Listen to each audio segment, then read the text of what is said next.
پلان کامیاب شو او د مجاهدینو دور پای ته ورسید. د امریکا او سعودي پلان نتیجې ته ورسید او په 1989 کال کې د شوروي اتحاد ځواکونه له افغانستان نه ووتل او 2 کاله وروسته په مکمله توګه شوروي اتحاد له منځه ولاړ لکه څنګه چې برجنسکي غوښتي وو. افغان مجاهدین هم د هیواد په اداره کولو کې ناکام پاتې شول او یوې کورنۍ جګړه کې داخل شول. داسې کورنۍ جګړه چې په 1999 کال کې د طالبانو په واسطه پای ته ورسېده او واک طالبانو ته ورسید. عرب دعوه طلبه جنګیالیو خپل جهاد بوسنی او بیا تاجکستان ته د سعودي عربستان تر څارنې لاندې انتقال کړ او هغه کسانو چې غوښتل خپل کورونو ته ور وګرځي نو په بل ډول سره یې هرکلی وشو. سعودي عربستان هغوی ته هرکلی ونه کړ او د هغوی دور او رول پای ته ورسید. اوس هغوی په خپله خطر جوړ شوي دي.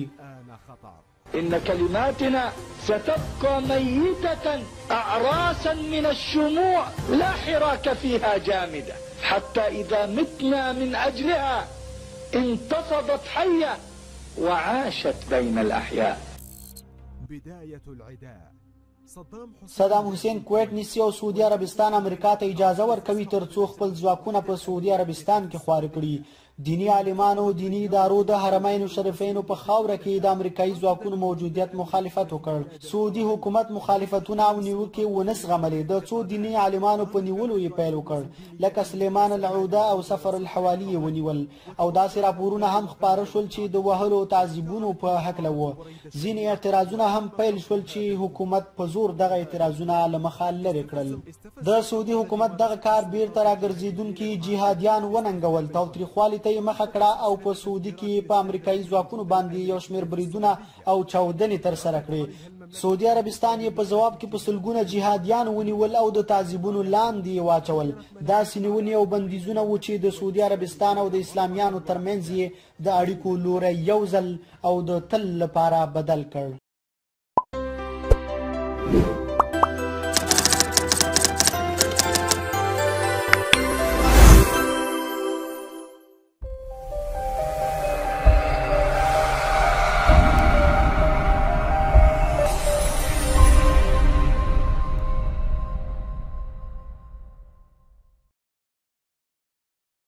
من حرب الكفار الشيوعيين إلى حرب الإرهابيين حقبة الجهاد العالمي.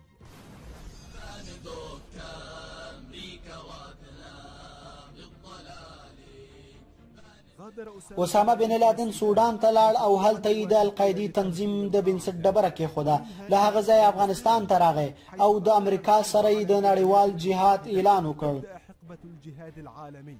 لن تحلم أمريكا ولا من يعيش في أمريكا بالأمن قبل أن نعيشه. په کینیا او تانزانیا کې د امریکا سفارتونو باندې چاودنې ترسره شوې.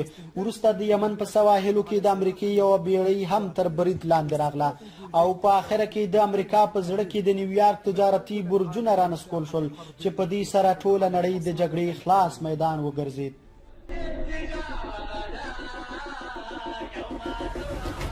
Now has a decision to make. Either you are with us or you are with the terrorists. واشنگټن د دې حملو په جواب کې اعلان وکړ چې هغه جنګیالي چې پرون د ازادي اتلان بلل کېدل د تورو ترهګرو عسکر او جنګیالي دي. واشنگټن دغه بریدونه د خپلو خواهشاتو پوره کولو وسیله وګرځوله.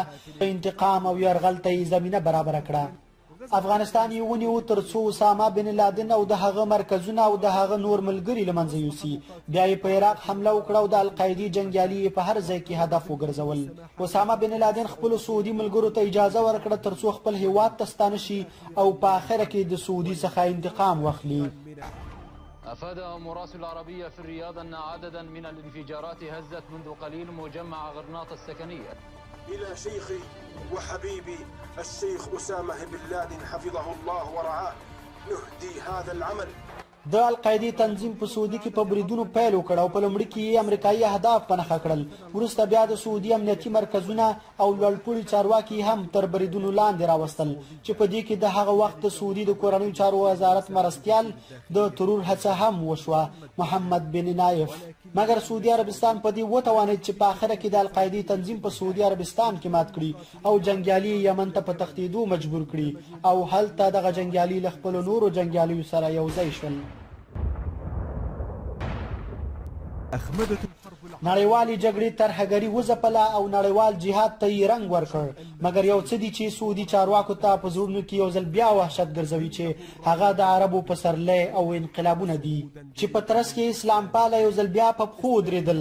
بل رنګ اسلام پاله چې له جهادیانو سره یې اړیکه نه درلوده، واک ته ورسېدل او دا ځل په صندوقونو باندې نه په ټوپکونو. ويكون الفائز بمنصب رئيس جمهورية مصر العربية هو السيد الدكتور محمد مرسي عيسى العياط. تمدني اسلام به د ریاض په زړه کې ویره یو ځل بیا خپره کړي چې له امله یې سعودي دولت د اماراتو په ملاتړ د اسلام پالو پر ضد خپله جګړه لا پسې زیاته کړه.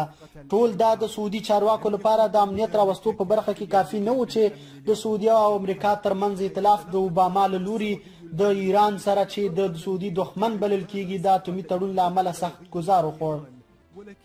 مګر حالات یو ځل بیا بدل شول. د سپینې ماڼۍ نوی ولسمشر ډونالډ ټرمپ چمتووالی وښود چې سعودي به په خپل غېږ کې ونیسي او په ریاض کې د واک تږی ولي العهد محمد بن سلمان تیار دی چې په میلیارډونو ډالر قیمت ورکړي. نه یوازې په میلیارډونو ډالر بلکې په کامله توګه به سعودي عربستان له خپل تاریخي شکل څخه راوباسي او نوی رنګ به ورکړي. دیني علماو ته ډېر کم وخت ورکړی شو او د نظام د ښه کولو په موخه ښځو ته ازادي ورکړه شوه. لږه مستی او ډېر ځپل او د ترهګرۍ په ضد ډېرې خبرې کول. ترهګري چې د هغه رنګ، شکل او طبیعت د سعودي د پیسو د ډیروالي او کموالي سره بدلیږي او د امریکا متحده ایالاتو لوی قدرت یې ملاتړ کوي. ترهګري چې ټول باید په یاد ولري چې څنګه سعودي او امریکا جوړ کړل. The people we are fighting today, we funded 20 years ago. And we did it because we were locked in this struggle with the Soviet Union.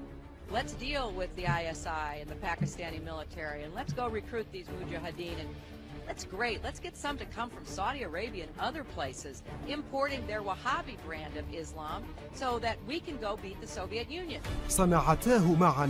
دواړو په خپلو لاسونو جوړ کړل، وخت مخکې خو ډېر لرې هم نه، او اوس په نورو باندې تورونه لګوي چې د ترهګرۍ ملاتړ کوي.